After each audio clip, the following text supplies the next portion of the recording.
በስመ አብ ወወልድ ወመንፈስ ቅዱስ አሐዱ አምላክ አሜን። ዝኸበርኩም ናይ 300 ሚድያ ቤተሰብ ከመይ ቀኒኹም? በብዘለኹም ሰላም እግዚአብሔር ክበዝሐልኩም እናተመነና ሎሚ እውን ከምቲ ልሙድ ሓደ ዘድንቕን ዘገርምን ታሪክ ሒዝናልኩም መፂና ኣለና። ሰናይ ምክትታል።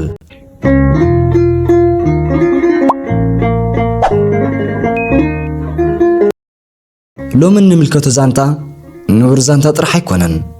ዛንታ ደም፣ ዛንታ ጽንዓት፣ ዛንታ ዓወትን እምነትን እዩ። ሎሚ ብዛዕባ ንጉስ ኣይኮናን ንዛረብ ዘለና። ብዛዕባ ሓደ ፈረሰኛ ጥራሕ እውን ኣይኮናን።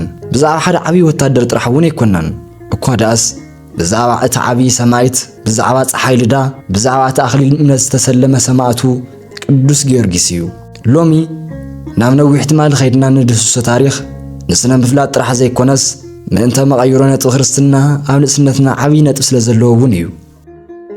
ወለደን ቁልዕነቱን ብመሰረት መብዛሕትኦም መጽሓፍ ታሪኻትና ቅዱስ ጊዮርጊስ ኣብ ልዳ ፍልስጥኤም ጥሪ 2 ብ277 ዓመተ ምህረት ካብ ኣቦኡ እንስጥያስዮስ ወይ ድማ ዘረንቶስ ካብ ኣዲኡ ድማ ቲኤዎስታ ወይ ድማ ኣቅልስያ ተወለደ። ወለዱ ብእምነቶም ጽኑዓት ብህይወቶም ምስጉናት ነበሩ።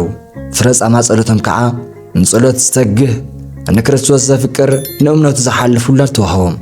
ኣቦኡ ግና ቆልዓ ከሎ ምስ ሞተ ቅዱስ ጊዮርጊስ ካብ ኣዲኡ ብምምሃር መጽሓፍ ቅዱስን ጸሎትን ትዕግስትን መሰረት ህይወቱ ኾነ። ናብ ንጉስ ምኻድ ምድራዊ ክብርን ሰማያዊ ምርጫን። ቅዱስ ጊዮርጊስ 20 ዓመት ምስ መለ ሽመት ኣቦኡ ክቕበል ናብ ንጉስ ዱድያኖስ ከደ። ኣብ መንገዲ ግን ሓደ ገበል ብህዝቢ ቤይሩት ክምለኽ ረአየ። ከምኡ የልምዶም እውን ሓንቲ ንእስቲ ዕጫ ምሳሓት ገበል ናይ ምዃን መዓልቲ ኣኺሉ ኣብ ዕንጨይቲ ተኣሲራ ሓደ ደቓይቕ ድራጎን መፂ ክበልዓ ኸሎን ኣሰቃቓ ማውታኣን ሓሰበትን ዓርሳ ዕጫኣን እንዳረገመት ሰዓት ሞታ ትጽበይ ነበረት። ኣሕዋተይ ኣሓተይ ዓለም ብብዙሓት ድራጎናት ኣሲራትና ኮፍ ኢልና መዓልቲ ሞትና ንጽበይን ብበዓልና ግድድ ኢሉ እውን ብኣምላኽና ተስፋ ቆሪፅና በቀናተይ ነገር ኣውቂዕ እዩ ኣነ ይልወጥን ኣኺሉለ እዩ እንብል ክንደይ ንኸውን? ገገዛና ይቁጠረና። ቅዱስ ጊዮርጊስ ብሓይሊ ፈጣሪ ነቲ ገበል ቀተሎ፣ ነታ ንእስታ ድሓና፣ ንህዝቢ ምሂሩ ብዛዕባ ክርስቶስ ድማ መስከረ። 7 ዓመት መከራ መንገዲ ሰማዕትነት። ጊዮርጊስ ካብ ገዝኡ ወፂኡ መምፅእ ምኽንያቱ ንግስና ኣቦኡ ክወርስ እኳ ተነበረ ዝጸንሐ ግን ካልእ ኩነት ነበረ። ክርስትና ብምኽሓድ ብሰይጣናዊ እምነት ዝተዓብለለ ቤት መንግስትን ኣብ መንኮብ ጣዖታት ዝተመርኮሰ ንግስናን እዩ ነይሩ። ነዚ ስዒቡ ድማ ካብ ንጉስ ሓደ ቃል ተነገሮ፣ ንክርስቶስ ክሓድ ዝብል።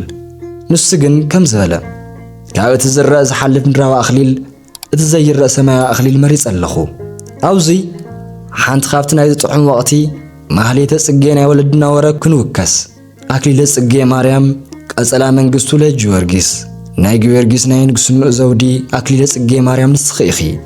ቅዱስ ጊዮርጊስ ዘውዲ እቲ ሓደ ዱድያኖስ ምእንተ እምነቱ እምቢ ኢሉ ኣብ መከራ ክቕበል ከሎ እመሰማዕታትን ቤትና ቅድስት ድንግል ማርያም ኣብ ክንዲ ኣኽሊል ምድራዊ ኣኽሊል ቅድስና ሰማያዊ ህይወቱ ኾነትሉ። ብስማ ኣግየፀን ምስኣ ብኽብሪ ነበረን። ምእንተ እዚ ከዓ ቅድስቲ ቤተ ክርስቲያንና ብወረብ ሊቃውንታ ብዝማሬ ህፃውንታ ነዚ ቃል ትደጋግሙ። ዓጽምቲ ተበታቲኑ ስዕረት ሞት። ዓጽምቲ ቆሪጾም ናብ ሓሙኽሽቲ ድማ ቀየርዎ። ኣብ ደብረ ድራስ ድማ ፈሓበልዎ። ግን ኣገረብን እምንን ቆጽልን ቅዱስ ጊዮርጊስ ሊቀ ሰማዕት ዝብል ጽሑፍ ተጻሕፈ። ሽዑ ንፋሳት ተኣኪቦም ከም እንደገና ዓጽምቲ ኣኻኺቦም ህይወት ሰሪዑ ተስአ። ነቶም ዘረቡ ኻሓቲ ሰራዊት ከዓ ብዛዕባ ክርስትና ብምምሃር ኣእመኖምን ኣጠመቖምን። 7 ዓመት ናይ መከራ፣ ናይ ግፍዒ፣ ናይ ሞት፣ ናይ ትንሣኤ ዓመት። ቅዱስ ጊዮርጊስ ብዙሕ ግዜ ሞይቱ ተስአ። ኣብ መወዳእታ ብሰይፊ ተቖሪጹ ካብ ክሳዱ ድማ ደምን ማይን ጸባን ፈሰሰ። 7 ኣኽሊል ካብ ሰማይ ወረደሉ።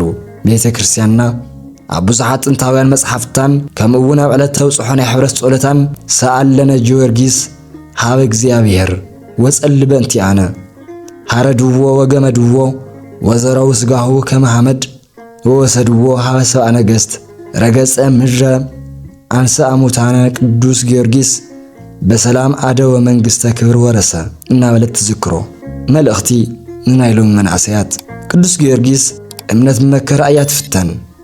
ዘውድ ብጽንዓት ይዝርከብ ምድራዊ ዘውድ ይጠፍእ ሰማያዊ ዘውድ ይተርፍ ዝብል ትምህርቲ ይበና ክሳብ ሞት እሙን ኩን ኣነ ድማ ኣኽሊል ሕይወት ክህበካ እየ ራእይ ዮሐንስ ምዕራፍ 2 ቁጥሪ 10 ኣማን መነኑ ሰማይት ጣዕማ ለዘዓለም ወከኣው ደመሙ በእንተ እግዚአብሔር ወተኣገሱ ሞተ መሪረ በእንተ መንግሥተ ሰማያት ውዳሴ ማርያም ናይ ሐሙስ ወስብሃት ለእግዚአብሔር ወለወላዲቱ ድንግል ወለመስቀሉ ክብር አሜን።